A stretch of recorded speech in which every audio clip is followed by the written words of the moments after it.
Okay, so today we're going to reveal some secrets. I'm here with Jasmin McMillan, who's our Senior Director of Sales, Groups and Meetings. Welcome, Jasmin. Thank you for having me, Anthony. Okay, just give us a bit of an overview. What do you do? Wonderful. So my role, I look after all groups and meetings coming into our Pro Invest portfolio. So my team sell across all 24 hotels within the portfolio, and we look after all things groups and meetings. So anything that is 9 rooms or more, my team will be working on, and we bring events to life every day. Wow, okay, that's a lot. So is your role more towards the marketing side? Is it more the booking side? Or, and obviously you've got your team and infrastructure behind you. How does it work? Assume that I know nothing. Okay, let me break it down for you, bring it back to basics. So my team are the sales team. So we are the ones who are talking to clients every day. We're working on proposals, doing contracts, doing site inspections out in market, attending trade shows. And then once we confirm business into the portfolio, we then hand it over to our event planners and our group reservations teams, who then deliver that experience up into guest arrival. Okay, and so what's the mix like? Is Yep. there a particular, is it more geared towards corporate, or is it tourist groups? Like, how does it look? All groups, any size. So my team specifically do look after corporate meetings, incentives, associations, government, and then we also do have teams that look after tour, leisure, wholesale, and entertainment as well. Okay, so looking at the demographics, Yep. let's just focus on corporate for the moment. Where are they geared towards? Do they mainly look towards full service hotels? Are they liking the lifestyle hotels, or is it limited service hotels? And what are the kind of variables that they're looking for? Is it kind of value for money? Is it more comfortable stay? Is it location? What are they looking in general, of course? Yep. So for us, my team, we work across all hotels in our portfolio. So my answer would be there is a client out there for any type of hotel, any type of brand, any type of budget. Speaking like a good salesperson. So look, I mean, in terms of our lifestyle luxury hotels, obviously the product there and the experience you get at one of those properties is sitting on a higher price point. So within our portfolio, we've got beautiful hotels like the Kimpton Margot Sydney here in Sydney. It's got a lovely rooftop called Harper, and we can sell that exclusively for up to 200 people. We do also have our Voco brands, our lifestyle brand, and we have the beautiful Next Hotel in Melbourne as well. So for the Next Hotel, we do a lot more smaller, intimate type events there. We've got a beautiful barrel room on site, and we actually age our own spirits on site. So from a group standpoint, we sell the barrel decanting activation, and that's a really nice bespoke experience that groups can enjoy when they're staying at the hotel. And we also do a lot of incentives through that hotel as well. Okay, so it's an interesting point that you mentioned there. So if you have groups, is the idea to not, I don't know if the word is upsell, but they're looking to attach a function or an event? Is that kind of normal, or do you kind of just get groups that are, we just need a place to sleep? Good question. It really depends on why they're traveling. So ideal situation, we would receive an inquiry from a client. Let's say it just is for accommodation. Let's say the group is staying for 2 nights. Then we would always put forward what you can do while you're staying at the hotel. So whether that is having breakfast daily in our beautiful restaurants, adding on a meeting, or also adding on any group dining experiences. We really want to try and make that group feel at home when they're away. And there's a whole range of different things that they can do whilst they're on site, depending on what hotel and what brand that they're staying with. Okay. I know when I like to stay, I'm a big breakfast fan. Yep. What would you say is the take-up of corporate clients of breakfast? Is that kind of a normal, amenity or, upsell that you want to kind of get in there? And where is the margin made? Is it made more on the actual stay or on the F&B component? Yep. So in terms of accommodation, we would typically always offer any client the option to do a room only or room and breakfast rate. If they're staying with us for a conference, we can get quite creative with how we do breakfast, whether that is in the meeting space. If it's, let's say, an example, Kimpton Margot Sydney, we can do breakfast up on the rooftop. We can really get quite creative and create a tailored experience depending on the client's needs. Oh, that's awesome. Yeah. Okay, so if I was coming to you, for example, as a corporate client, and I said, I have this potential big investor coming into town, and we want to really show off the Australian hospitality experience, what would be your response? Excellent. I would love to take them on a site inspection. I guess we're talking to Kimpton, so I'll give an example of Kimpton Margot Sydney. So to wow them, obviously we would recommend one of our top suites at the hotel, perhaps the Hammond Room. If you haven't seen it yet, check it out. It's absolutely beautiful. And then perhaps a progressive dining experience. So we can get quite creative with how we bring that culinary experience to life. I would probably recommend, progressive dining. So maybe start with some drinks up on the rooftop at Harper, come down into Luke's Kitchen and do dinner, and then a nice little nightcap in the wine cellar down in the Margot's atrium. Okay, I'm sold. No. So that's actually quite interesting the way you broke that down. So it really is all about creating a journey. Is that a fair characterization of kind of the secret sauce, for a Jasmin sales pitch? Not a Jasmin sales pitch, a rock solid mice sales pitch in general. But yeah, look, I think it's all about creating an emotional connection with clients. I think, that's what kind of sets us apart. Anyone can inquire about, accommodation at any hotel, but it's what is going to, create a bit of an experience that sets us apart from the competitors, which is why ultimately we always want to be a little bit creative where possible. Okay. And you mentioned a site visit. Is that kind of normal? And who are these people that are actually doing the site visits? Is it, the admin team, or is it the EAs of the world, or is it just people who are kind of interested, or is it the department or the person that's charged with organising the event? Who are these people that are doing the site visits?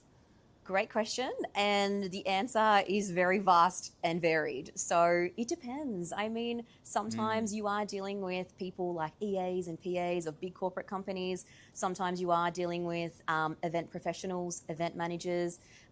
We work very closely with what we call PCOs, which are professional conference organisers.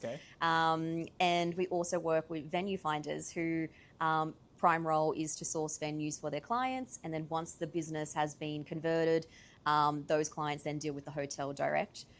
So very much, it's a mixed bag. Okay. And where do these usually, these channels, is it just cold call inquiries, or where, how do you find these mice people? So, really good question. We get inquiries through our website. We get inquiries through our chain partners. We do partner with quite a few major global chains to the likes of IHG, Accor and Hilton. And we also have the opportunity to go out in market at trade shows. One of the most recent trade shows we were just at was AIM, and that's the largest business events trade show down in our region. And we exhibited there. It's our third year exhibiting there, and the response has been overwhelming. It was so good to have our own stand, and it gave all of our team the ability to talk to our full portfolio and have some really great conversations. Okay. And so AIM as a channel, so these trade shows, who are who usually attend these trade shows? Yep. Is it event planners? Would you say that that's a core? Absolutely. So anyone who books groups and meetings, so anyone to the likes of EAs, PAs, event planners, professional conference organisers, they're the people who are attending the events. And then in terms of the people exhibiting at those events, it can be hotels, it can be venues, it can be convention centres, bureaus, anyone who can service to being able to accommodate for groups and meetings. I love it. It's like a whole world that we didn't even know existed. Okay, so now jumping more onto the tour groups side, Yes. how does that, well, first of all, is it different from the corporate side, and how does that kind of work? Very good question. So tour groups is managed by one of my colleagues, Colette, and essentially they do work a little differently. In terms of the price point, typically it is a little bit of a lower rated business. And they do come from international markets. So some of the main feeder markets into Australia at the moment is Asia and India. But yeah, in terms of those tour groups, what's important to them, they're price conscious. And they also do like to have the breakfast included, and they also do like those twin bed configuration accommodation rooms. Okay. And then what about the more kind of functions and events in terms of like personal, like weddings, 70th birthday parties and, all of that type of stuff? How does that kind of fit in the mix? Yep. So in terms of social driven events, we can absolutely sell our spaces 24 hours a day. So when they're not in use for conferencing, which is a typical 9 to 5, those spaces come to life with social functions in the evening and on the weekends as well. And in terms of those inquiries, we typically get those either via the phone, via our website, or via our venue finders who inquire about hosting their social events at our properties. Do you go to kind of like wedding, I don't know if you call them trade shows, but I know that is a big world, or or do we advertise in wedding magazines or things like that? Do we kind of go, or do we just rely on our core channels of website and venue finders and event planners? Yeah, great question. In some of our hotels, we absolutely activate the wedding segment. We are hosting a weddings trade show at the Voco Indigo Brisbane coming up in a few weeks' time. And we are also on a channel called Easy Weddings. So basically it acts as a venue finder, but specifically honed into those wedding clients. Okay, cool. And then what about birthday parties? Is that a big core? Should people be, contacting our team if they want to, host their party? And then what kind of type of package would we put together? Yeah, absolutely. So in terms of those private events, absolutely contact our team, depending on the budget. I mean, I think this day and age, the social events have taken off, especially first birthdays, gender reveals, all of those types of events. People seem to have some funds to put behind making those special occasions very memorable. So we typically can do whatever clients are wanting for those special events. So whether that is something a little bit more relaxed style and having a cocktail event in one of our beautiful bars, in our restaurants, in a meeting space, on a rooftop, or, if they are looking for something a little bit more formal, we can do sit-down experiences in one of our event spaces or any of our outlets as well. Okay, and what would you say is one of the craziest events that you've had to plan? Oh, one of the craziest events we've had to plan. To be honest, I feel that we have hosted a few internal events for our clients that have been absolutely incredible. I think we can play with some of our amazing brands in the portfolio, like Kimpton being pet friendly. We've had some alpacas in bow ties. We've had girls serving cocktails and canapes in rollerblades. We can get really creative. Wow. So I think just being able to be the sky's the limit and let's see what we can do. We never say no, and everything is always an option. So if you've got some big ideas out there, contact our team and we'll make it happen. So if someone came to you and said, like, I want an Alice in Wonderland theme, I want glitter, I want snow, like I want Yeah, hit absolutely. us up type of thing, and everything goes. Of course. So I guess in terms of where the hotel comes into it, so we would provide the event space, we would do the catering, and then we would partner with some third-party suppliers. So depending on what hotel it is, we would work with our amazing AV teams on site, and we'd also work with some external theming companies to bring in some of those more theatrical elements that aren't included in your typical room hire of an event space.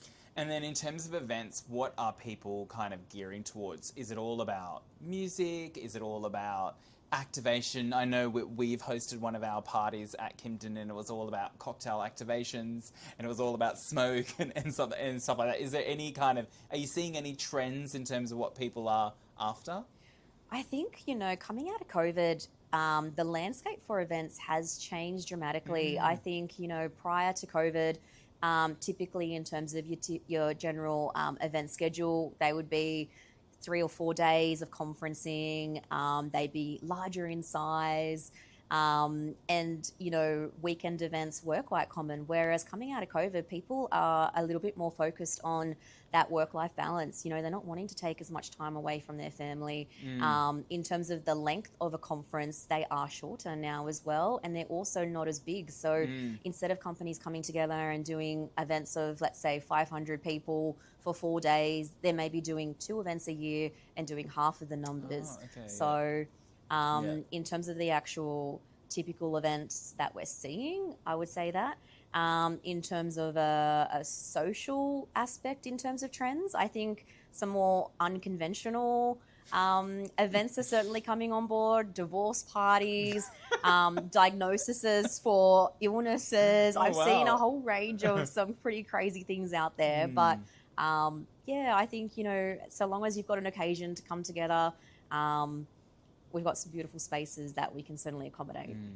And then just more a little bit about Jasmin and kind of your team. How do you kind of manage all of this? Like, this sounds like a lot. So how do you kind of manage, just kind of personally manage these competing priorities? You've got lots of kind of clients. We're all very kind of motivated, kind of deliver for our clients and kind of activate these experiences. How do you kind of at a personal level manage this? Yeah, good question. I think, in terms of the way ProInvest is structured, we do have a centralized team. So we do apply our skill set across a multitude of different brands, locations, countries even. I think being quite strategic with how you spend your time, we don't have the biggest teams in the world. So how are we going to make sure that our efforts are hitting the nail on the head? Last year we did partner with quite a few strategic alliances in that business event space. So we recently become members of ABIA, Australian Business Events Association, which gives us access to quarterly in-market events that take place, which allow our sales team to go network with clients. Awesome. And we also just recently joined SITE, which is an incentive association as well. So just being really strategic with how we are spending our time. And then in terms of actioning the demand that's coming into the portfolio, we have a fantastic team on board. There are 4 of us that sell across the entire portfolio. So we've got Gemma, who is in Melbourne, who sells across Melbourne and South Australia. We've got Shada, who is in Sydney and sells across Sydney and ACT. And we've got Kirsty, who is our director, who is in Queensland. And we've also got Laura in New Zealand, who sells across our New Zealand portfolio. So we try to have a little bit more of a regional focus, yet everyone's got the skill set to be able to sell full portfolio. And I think that's one of the things that set us apart with ProInvest, the fact that you can have one conversation with someone in the team and that can connect you to multiple hotels, multiple cities, and keep that conversation flowing. Okay, so that's quite interesting. Now, I know when I was at school, there was no kind of form to say, do you know what I mean? I want a career in mice. How would you, if someone's watching this and they're like, I love this is totally me. How do you even go about getting into this space? How do you kind of get it, to build a career, effectively? How do they become Jasmin? Look, in terms of meetings and events in a hotel perspective, I'll tell you my story. So I started off in food and beverage operations. I moved into front office. I then got an amazing opportunity to jump into sales, covering a maternity leave contract. And I started as a business development executive, selling across meetings and events at the Crown Plaza in Coogee. and then work my way up. And I've been fortunate enough to work at hotels like Intercontinental Sydney, Sheraton, Grand Sydney, and I've been with Pro-Invest now for 4 years. But just be curious. I mean, hotel sales is a really fun industry to work in. You know, every day is a bit different. You get the opportunity to talk to so many different people. And if you are someone who is passionate about bringing stories to life, you know, hotels have so much stories that you can tell. And yeah, I think I would just recommend to put your hand up and try something different. So if you want to go down the hotel space, you would recommend to start your career in a hotel and then kind of work your way up? Is that where a lot where you would say the talent, or is another avenue around F&B or event planning, like in terms of like your team and who you hire from? You know, is there a particular profile that you look for, or what's kind of the lay of the land? Yeah, good question. I think personally, if I was recruiting for someone for my team within the company Pro-Invest, I would be looking for someone who has had experience working within one hotel before, who is looking for something that's going to challenge them. And I think in terms of the skill set, you know, selling across one property is very different to then selling across a portfolio of hotels. So someone who has had experience before is always good. But starting a career in hotels, you know, having that background in food and beverage and front office, it really does make you a well-rounded salesperson because you understand the limits of what you can sell. You know, having worked in, you know, the restaurant or banquets, you understand, you know, in terms of turnaround times, you know, how quick can you flip a room from a conference into a networking event? And in terms of, you know, logistical check-in and check-out times, you know, group arrival experiences, having worked in front office, that gives you a really good insight in terms of what is feasible and what can happen. So, yeah. So you would say that a key skill is that cross-selling between properties, which you may not get if you're just working in one property. Is that kind of a fair Yeah, look, I think summation? having experience in different departments within a hotel is always going to be in your favor as a salesperson. Having said that, though, if you haven't had experience in other departments, that's what onboarding is for. And so long as you've got the right attitude, all those skills can be taught anyway. Okay, no, thank you so much, Jasmine. I know I got a lot out of it. I think I probably learnt more in this session than I did all day. So thank you so much. Thank you, Anthony. It's been very fun. Thank you.